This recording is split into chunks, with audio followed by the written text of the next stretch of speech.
this is Adam Jensen. I'm a big fan of Crazy Horse Gaming. I didn't ask for this, but I'll check it out.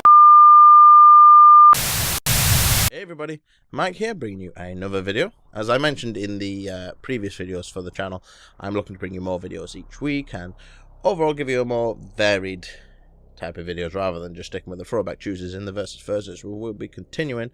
I'll be bringing you different videos. I won't say new because there's nothing new on the internet these days, but you know, stuff that I haven't done very regularly or haven't done before. So I'm looking forward to doing that. One of the things I did say I was going to do was bringing you some regular pickup videos. I'll be doing this once a month to basically justify doing a video because, you know, it takes a while to buy stuff and find stuff on our travels, but once a month there should be enough there for me to justify doing a video. This won't affect the pickup videos I do when I go off to the expos and stuff. They'll stay the same. But yeah, I think once a month's a good time, and this being the first one of those regular ones, we're starting off with quite a large collection of pickups. We've got quite a bit to go through, which is quite exciting. As it turns out, I've managed to pick up quite a lot in the last few weeks. So first off, and this is one I'm really chuffed to have, really impressed. Last week, went down to Nottingham with my wife to the EM Con. So kind of like a TV / Comic Con convention thing at the Nottingham Arena.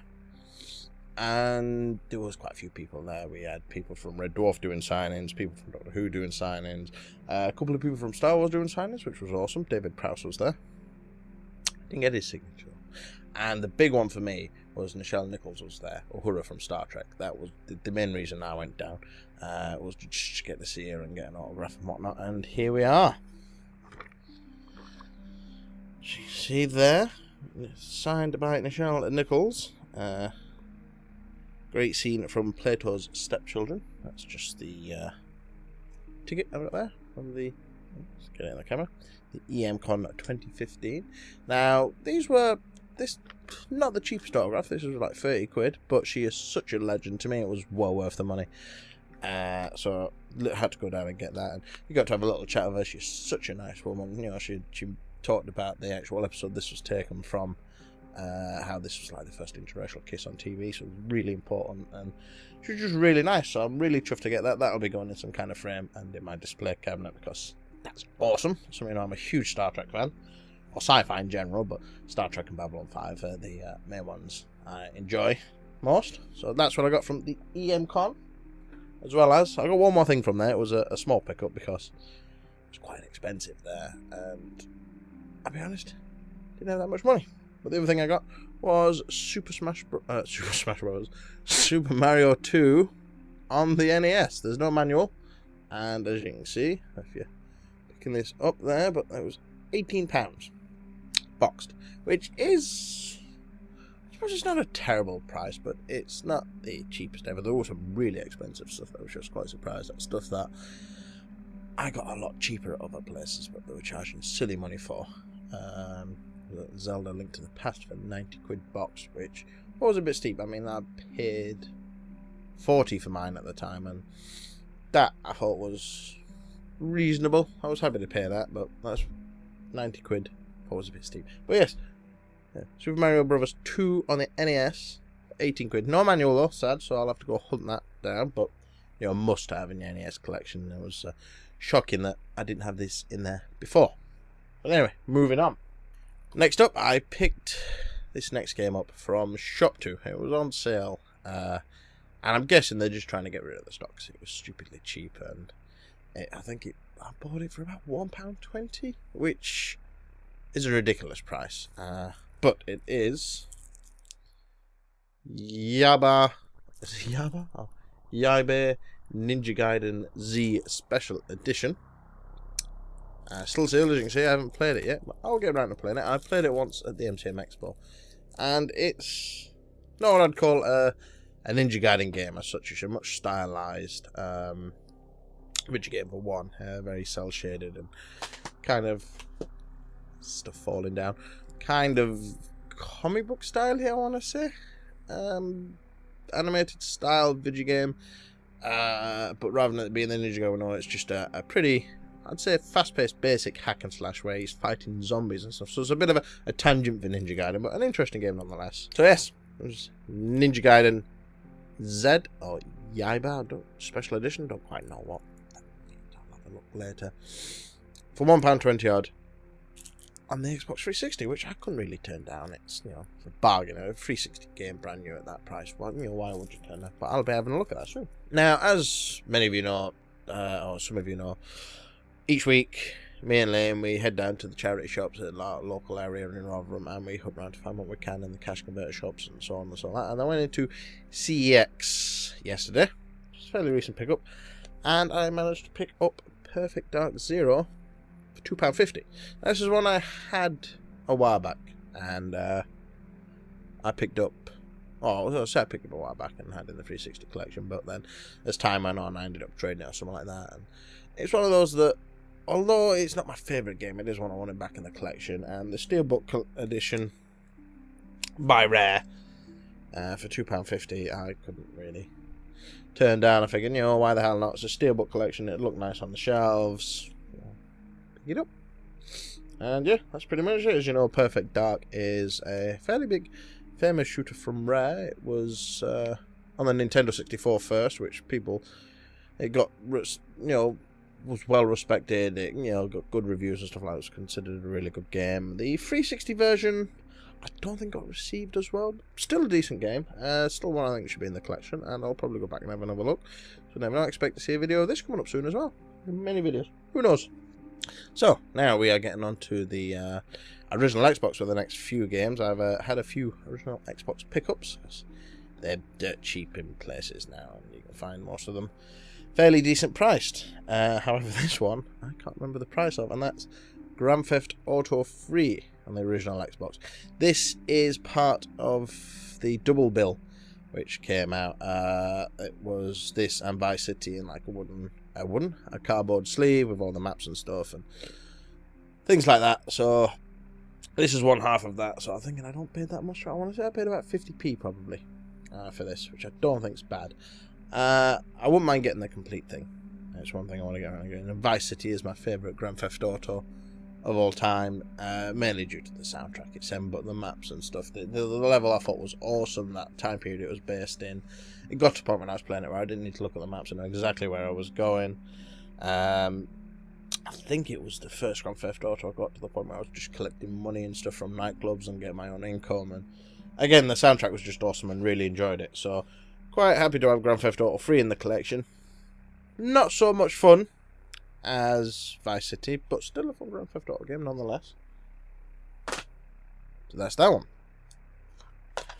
Next one up is based on a horror movie. I believe it's by John Carpenter, and that is The Thing. Again, I paid 50p for this at a cash converters. They had a stack of Xbox games that had just come in, so I started picking them up. I got a fair few of them for 50p each. So we have John Carpenter's The Thing, which is a horror game which I'm told is quite good. Liam swears on this, so I figured I'd give it a try, but I never played it when it was out last. I'm not the biggest horror fan, to be fair. I find it quite boring in films, so this probably just flew under the radar for me. But let's have a look. Where the movie ended, the true terror begins. In the frozen wastelands of Antarctica, a mysterious, shape-shifting alien life has wiped out an American scientific outpost. You're Captain Blake, leader of a military rescue team sent to investigate the carnage.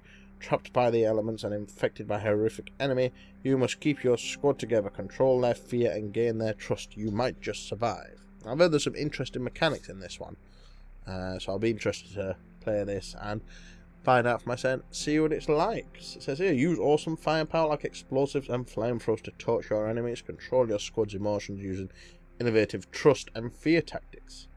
Fight fear with psychological mind games to survive. Experience state-of-the-art environmental effects that create suspense and terror. So that'd be interesting to see how they would have aged.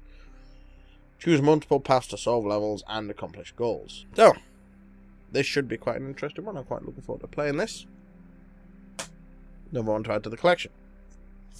The next on the list of Xbox games I picked up was Turok Evolution.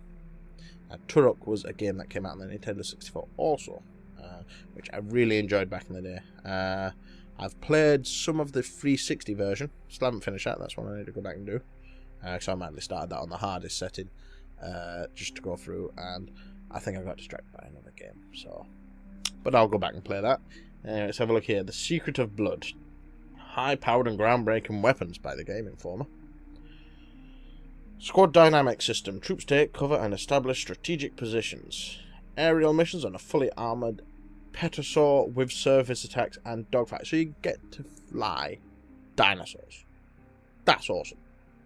10 out of 10 there straight away for that. Lush living jungle environments teeming with animals, plants and dinosaurs. Also multiplayer action with dedicated levels and insane modes. This is an Acclaim game. X-Gamer said it's rammed with merciless animal killing and drips atmosphere and blood in equal measure. We like it very much. So that's Turok Evolution. Another one I haven't played, but will be soon. Next up on the list is Jade Empire. On the original Xbox again. I picked this up for 50p, which is a bargain. This is considered a kind of a prequel to Knights of the Old Republic, as it's done by BioWare. A lot of the systems from this are in BioWare, although apparently this doesn't go into as much depth, but it's still considered a fun game, and I know a lot of people consider this a hidden gem, which I haven't played at all, so looking forward to that, because Knights of the Old Republic is one of my favourite games of all time. So what have we got here? Epic martial arts adventure. Jade Empire has withstood countless attacks, but the greatest threats come from within. As a master of martial arts, will you restore the ancient land to its former glory or crush it beneath your heel?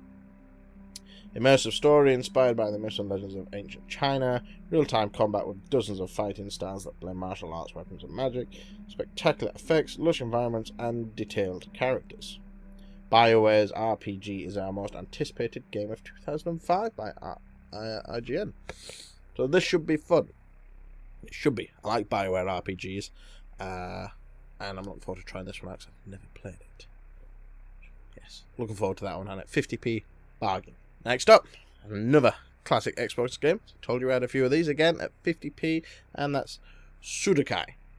This is another one that flew under my radar that I never played last time. I know nothing about this one. It was an interesting cover that caught my eye. Kind of reminds me a bit of Fable stroke Cameo, you know, that kind of art style type thing. So Sudokai, one world ripped apart where shadow battles light and evil stalks both realms. 4 heroes must heal the rift and unite their lands. A sultry wizardess, a powerful swordsman, a soaring gunslinger, and a dark huntress. Together they battle for soul of 2 lands where deception wears many masks. Ooh. So yes, a climax game from Microsoft Studios. One I've never played before. One I know very little about.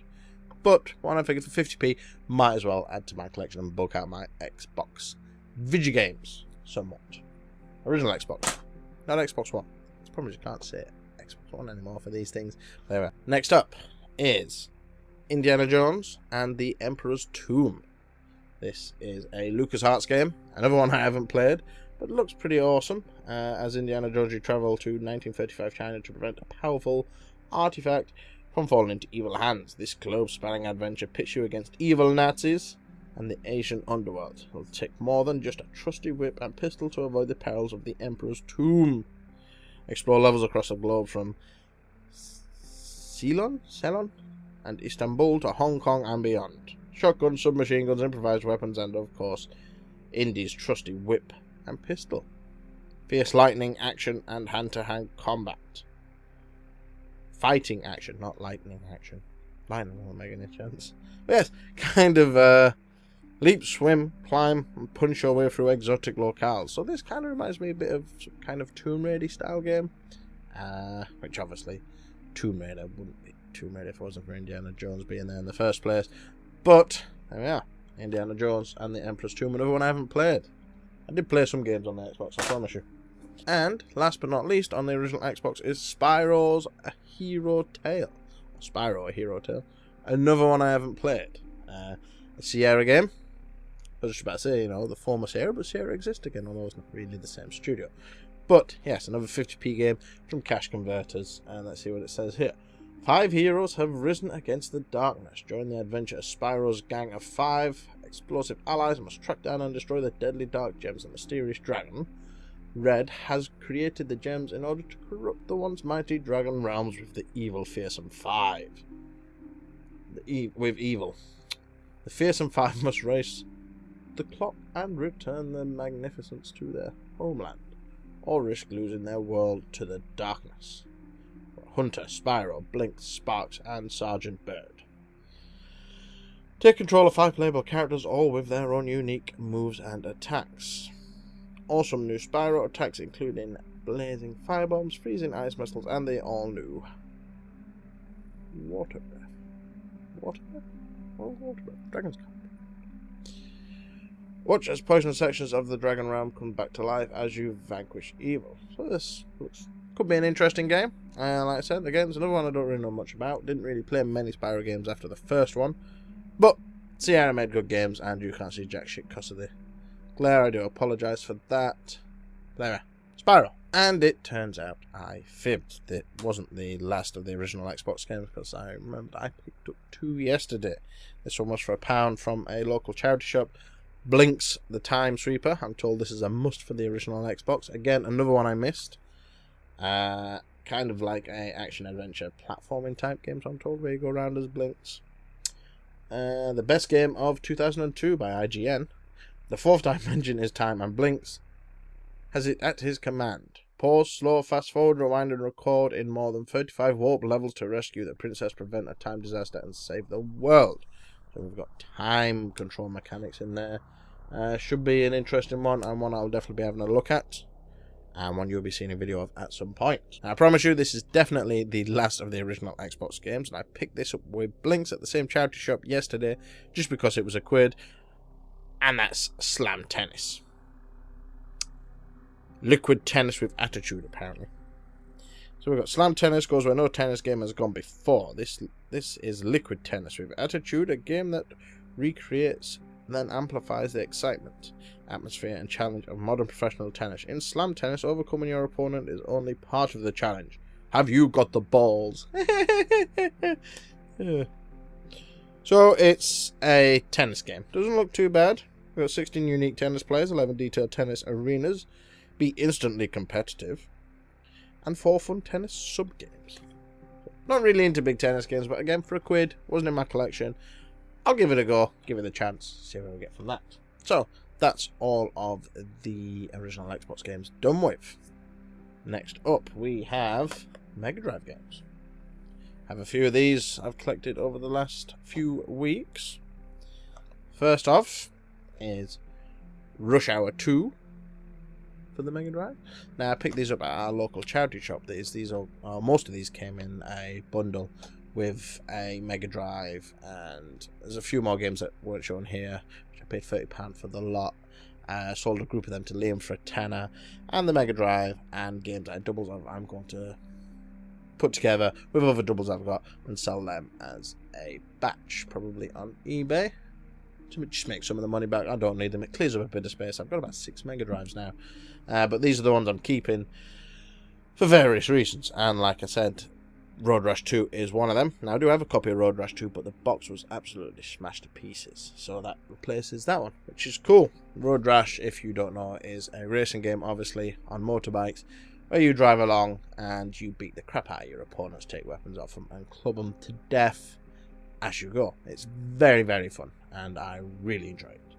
Next up, this isn't one that came with a lot. This is something I happened to stumble on quite accidentally, and figured, why not, I'll give it a go. I picked this up for £4 on eBay. It looks kind of interesting. It's called Battle Golfer. Now, I've checked YouTube videos of this because it's a Japanese game, as you'll notice. This is a Japanese kart, which I can play because I have a Japanese Mega Drive. I also have the Retro, which will play them, so that's awesome. Yes, this looks quite an interesting game. It's a golf game, but they call it Battle Golf. I saw some of the cutscenes, which I can't understand because they're in Japanese, but it's like really intense anime-style cutscenes, like there's about to be a huge big battle, and then they go to a golf game. And then they do a golf, come back to the big battle thing again, as if the world's about to end. And there's another golf game. It looks quite interesting. And the box, the art on the box is very different, as you can see. It's very comic book style, anime style, no less. So an anime battle golf game seems quite interesting, and don't know anything about, but I figured I'd pick that up and give it a go. If I remember correctly, it comes complete with manual and cart, so that's well, obviously it comes with a cart, so why would I buy a game without it? But with a manual as well, that's cool. That's another game to add to my Japanese collection. Don't have many, but I have a couple. Now, next up on the list is another one of the Mega Drive games that came in that lot, which I already have once of, but it was cart only, so I wanted to get it again. And that's Aladdin on the Mega Drive. This is one of my favourite Mega Drive games of all time, mainly because this came with the first Mega Drive I got my son. Before getting my own Mega Drive, I used to play with my brothers, but my parents bought me a Mega Drive for Christmas, Mega Drive 2, and it came with Aladdin, and it was the first Mega Drive game I actually owned properly myself, and it was awesome. I prefer this. I'll be honest, there's a lot of arguments and stuff about which one's better, this one or the Super Nintendo one, but I prefer this one mainly because of the nostalgia feel, and it's a really colourful platforming game done by Virgin and Disney, I believe. Yep, Virgin. And obviously published by Zinix. It's an Aladdin game. Great soundtrack, great music on it, really impressive. And it's just a game I love. And I've had it for a while now, but it's been cart only, so in fact, to get the box is awesome. Really pleased about that. That cart only game will be gone in the bundle for the Mega Drive, probably. Next up, again, another one from that bundle, and that's T2, the arcade game. But a quick go on this. It's kind of, well, it's a on-the-rails shooter. Probably designed better for the Sega Menacer, so you could just use the Menacer on the screen, but I don't have that. Still works with the controller, though, just not as well, I feel. I remember playing this when I had the Menacer many years ago. Wish I'd never chucked the damn thing away. That's one thing on my list to get. But yeah, it's a fun game, and it's a fun side-scroll on-the-rails shooter, like you'd see in the arcades. It didn't come with a manual, though. Sadly. Strange that none of the games came with the manuals, really. I don't know who had this bundle before, but not one of the games had the manual. They clearly just chucked them all out. So I don't know. I don't know how hard it is to keep a manual in a section box, but they were gone anyway. Next up is a game which I have on one of the Mega Games collections. Played many hours of it. Plowed many hours of this into the arcade. Absolutely loved it, but to get it on its own is quite cool. Golden Axe. Awesome game. One of my favourites of all time. One of my favourite Mega Drive games and favourite arcade games. Awesome soundtrack. Love the way you get to beat the crap out of those little dudes that come and steal your magic at the end of each level. Ride dragons and oversized birds in a fantasy world. It's a brilliant side-scrolling action game, and really cool to get this on its own. Like I said, I had it in a Mega Games collection. I want to say it's either Mega Games 1 or 2 for the Mega Drive, but that's not the same as having an actual version of it boxed on its own. That again comes with no manual, unfortunately. We have 3 more games to get through for the Mega Drive.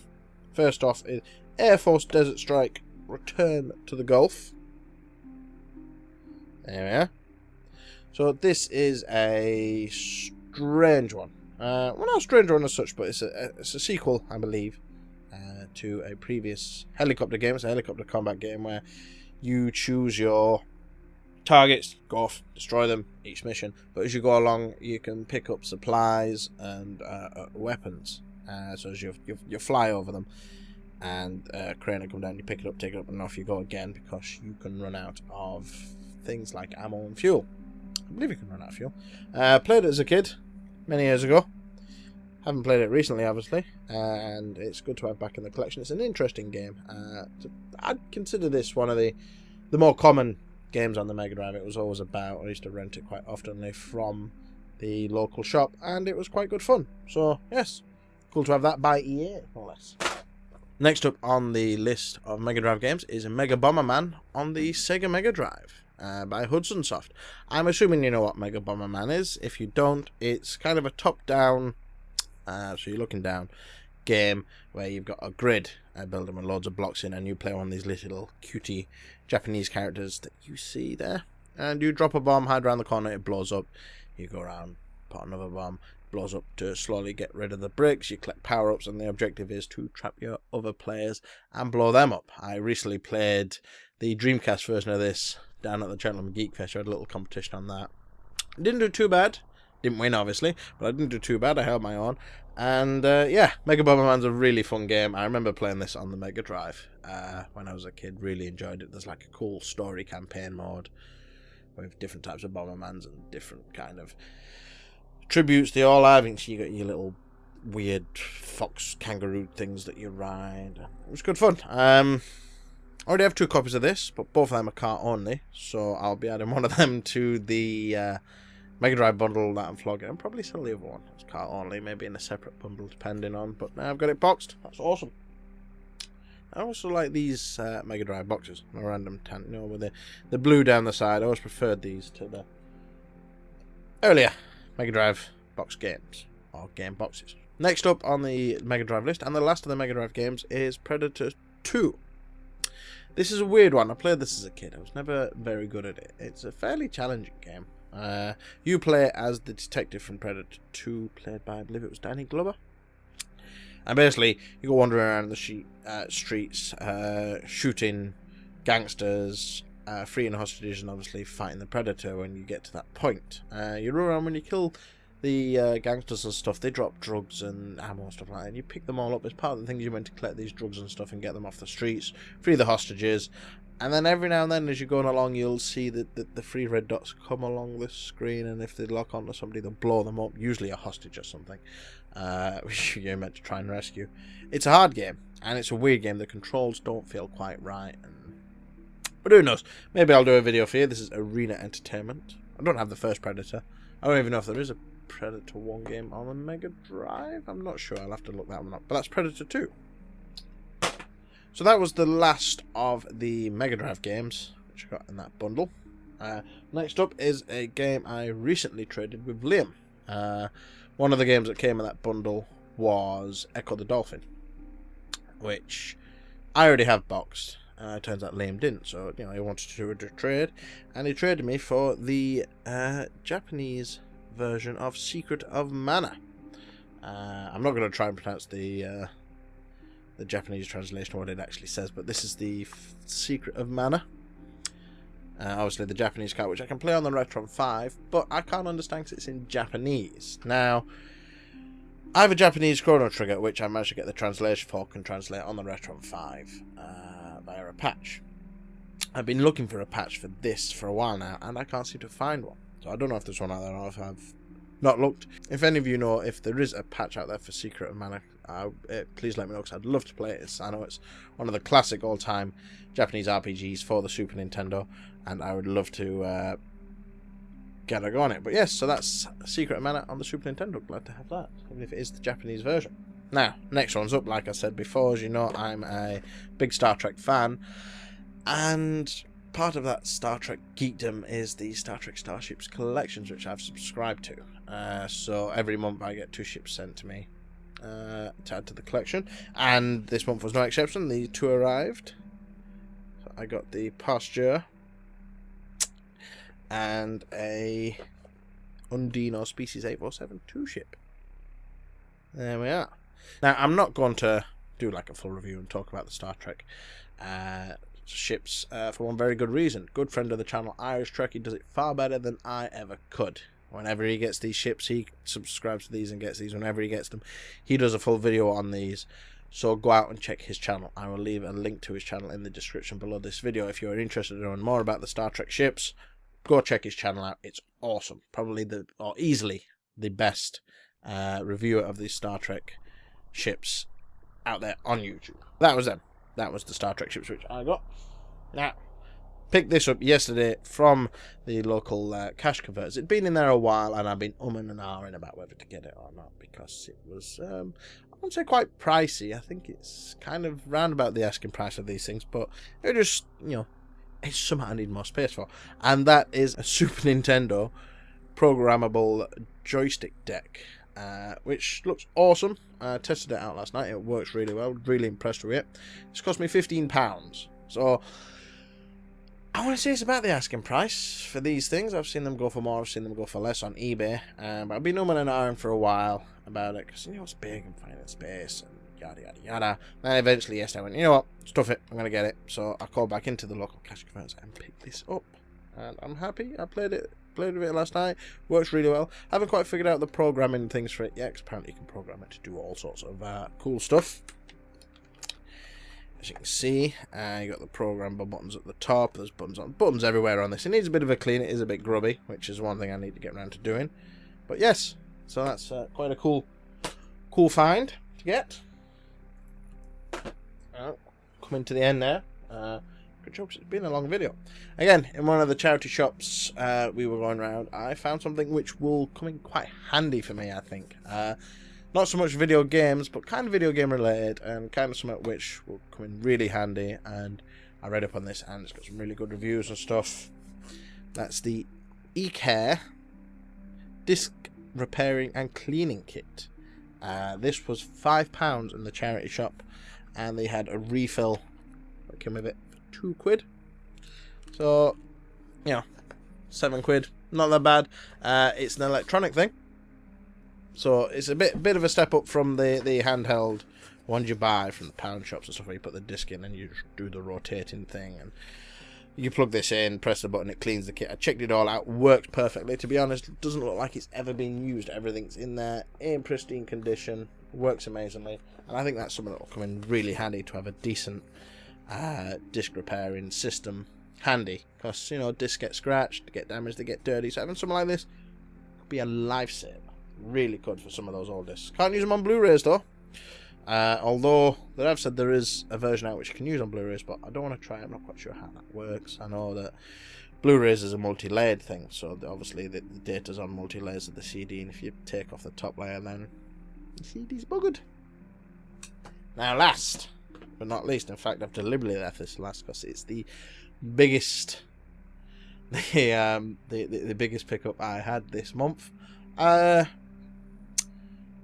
Stumbled onto a bit of unexpected money over the last month. Not much, but enough. Some of that I wasn't expecting to have, and it enabled me to pick this up. This is something I've been debating whether to get for a while now, and I decided, you know, why the hell not? I haven't got one of these, and I should probably have one because they look fun, and that is a upside down Nintendo Wii U. As you can see, I picked it up from CEX. I paid $165 for this. It's the 32 gig model. Just fits in there. I don't know if you can hear me from the box. But yes, pick this up. It doesn't come with Super Mario Bros. And Super Luigi Bros. Unfortunately, they weren't included. But it's the black 32 gig model Wii U. I picked that up. Happy to have that now. Got it all set up.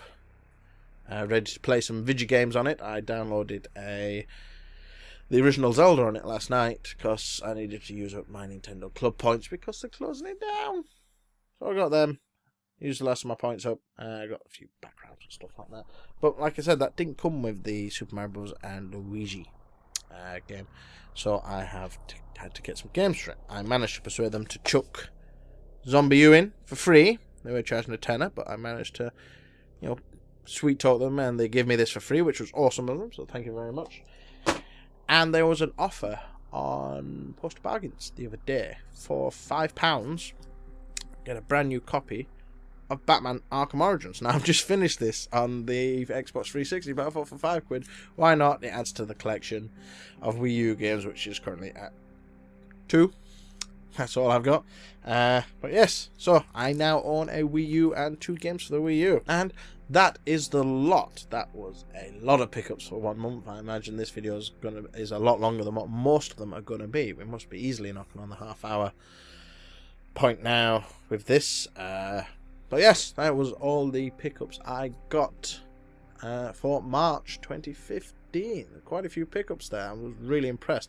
Now that I've actually done this video, I can put all these pickups away and actually have some space in my room, because they've just been piling up because I didn't want to put them away because I knew this was coming up and I figured I wouldn't be able to find them all. But yes, that is the pickups for March 2015. I hope you enjoyed this video. Please let me know if you've got any recent pickups you're quite impressed with, or if you've played any of the games you saw featured, or even if you were at the EMCon at Nottingham last week. That would be awesome if you let me know in the comments below. That would be great. We really appreciate that. Please feel free to check out the other videos on the channel. Like I said, I'll be getting stuff up there as often as I can, and please go ahead and check out the channels of the other guys now working under the Crazy Horse Gaming community banner. There's Irish Trekkie, and it's either Liam's Gaming Room or Loball 1989's Gaming Room. I don't know yet, but the descriptions there are links to both of their channels on the blogger site where you can find this video, which will be a link in the description below. It's the same as the previous Crazy Horse Gaming website. It's now a hub where you can find all of the good stuff that we are all trying to put up as often as we can. So please go out and check their channels. They are awesome people. And once again, a big thank you for watching. It really is appreciated. If you enjoyed this video, please hit the thumbs up button, and if you hit the subscribe button, that would be awesome. It really helps me out. But if you just watched the video and enjoyed it, that too is awesome. Your support is greatly appreciated, and thank you for watching. I hope this video didn't go on too long. I'm now going to stop rambling and say goodbye, and I will catch you all in the next video. See you all later.